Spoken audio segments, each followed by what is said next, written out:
Olá, estudantes, sejam todos bem-vindos à aula de inglês, a nossa aula remota 4.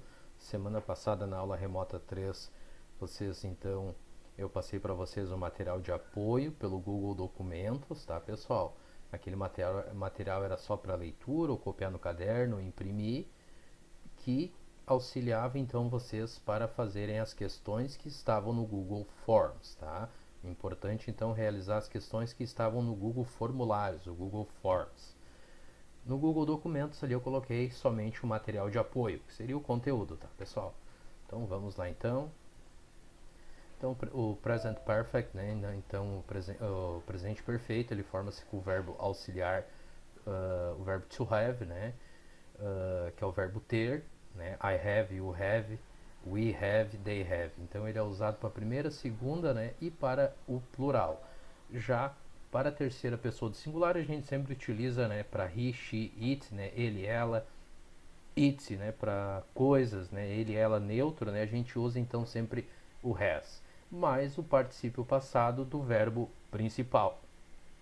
Por isso que é sempre importante, até eu vou disponibilizar para vocês a lista então dos verbos irregulares, que daí vocês podem estar acompanhando também pela listagem, né? Não necessariamente devem ser memorizados, né? Mas sempre listados, né? Com vocês. E quando é o particípio, né? Regular, né? Os verbos regulares somente se adiciona, né? A regra ali é a mesma, vocês já conhecem, só adiciona então o ed, tipo work, né? Work para particípio, então só adiciona, né? Worked.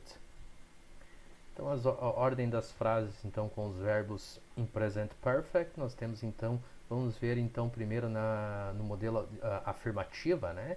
Então a gente tem sempre o sujeito, né? I have, né? O particípio então do passado, se a gente olhar para o present perfect, ele é isso, né? A junção do presente com o passado.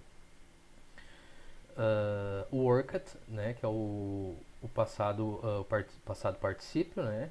In a bank for 10 years, né? Então nós temos o objeto aqui no banco, né? Então tenho trabalhado em um banco durante 10 anos, né? 10 years já é, né?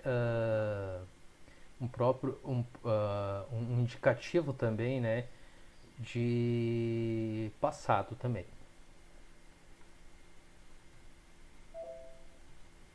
E aí nós temos na forma negativa, né, o sujeito, e aí o verbo to have, né, que é o verbo ter, não ter seria haven't, e para a terceira pessoa então do singular, para she, he, it, a gente usa o hasn't, né? E para primeira, segunda pessoa e plural a gente usa o haven't, né? I haven't a good time, eu não tenho um bom tempo, né? E o haven't, we haven't, they haven't, mais o particípio passado e o objeto. Então nós temos aqui nessa sentença, né? She is reading a book, né? Então ela está lendo um livro. She hasn't finished it yet. Então ela não terminou ainda, né? A gente usa o it aqui para se referir ao quê? A leitura do livro, né? Para não precisar repetir a leitura do livro, se utiliza então o it, né? Então she hasn't finished yet, né? Então ela não terminou ainda. Já na forma interrogativa, né, nós temos aqui a forma interrogativa afirmativa, né, have, has, né, mais o sujeito, mais o particípio do passado, mais os objetos, mais a interrogação, né. Então nós temos aqui na questão aqui, vamos ver o exemplo, né, have, né, então temos o verbo to have, ele poderia estar na negativa também, como haven't, né. Então, have you ever been to London?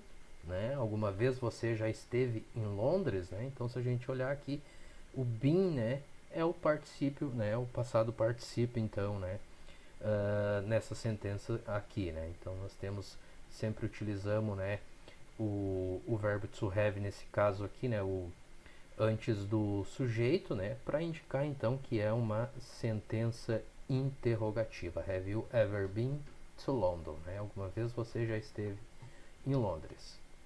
E aí vocês tinham alguns exercícios, né? Já vou fazer a correção. Quem ainda não fez pode estar fazendo ali pelo Google Forms. Né? Então Charles, que é ele, né? He has not been to France. Né? Então o Charles ele não tem estado, né? na França, né? Vamos para a segunda. Se fosse aqui we, já seria diferente, né? Seria daí o have, né? Mas nesse caso aqui é o has por conta da terceira pessoa do singular. E aqui, agora nós temos uma situação de plural aqui, ó. Bill and Martha, né? Duas pessoas, né? The church. Vamos ver então. Bill and Martha have just left the church. Então o Bill e a Martha, né? Eles, né? Bill and Martha have just left the church. Então o Bill e a Martha, né? Eles acabaram de sair, de deixar a igreja, então. Ou seja, terminou ali o culto, né? A missa, e eles saíram da igreja.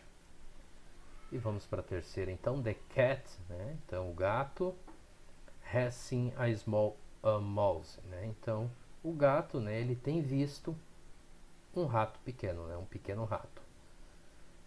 E na última questão, uma questão também interrogativa, né? Have you ever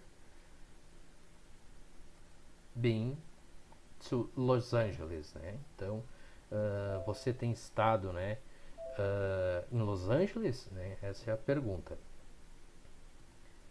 Certo, então, pessoal, feita a correção dos exercícios então da semana passada, mostrar para vocês aqui, né? Também vou disponibilizar para vocês a listagem dos verbos irregulares. Se a gente olhar aqui, né, o verbo to arise, né, que é o verbo levantar, erguer, né? Aqui ele no infinitivo, temos ele no infinitivo, ele no simple past ele fica arose, né? Levantou. E arising, né, é o past participe então do verbo levantar, erguer, né? Então, levantado, né, erguido, a gente tem arising. Aqui o verbo become, né, que é o verbo tornar-se, né, become. Passado dele, né, o simple past became, né, tornou-se, né, e become, né, tornando-se. Então temos aqui essa listagem, vou estar disponibilizando ela para vocês também e deixarei também disponível mais alguns exercícios para a turma, certo, pessoal? Desejo a todos um bom dia e bons estudos.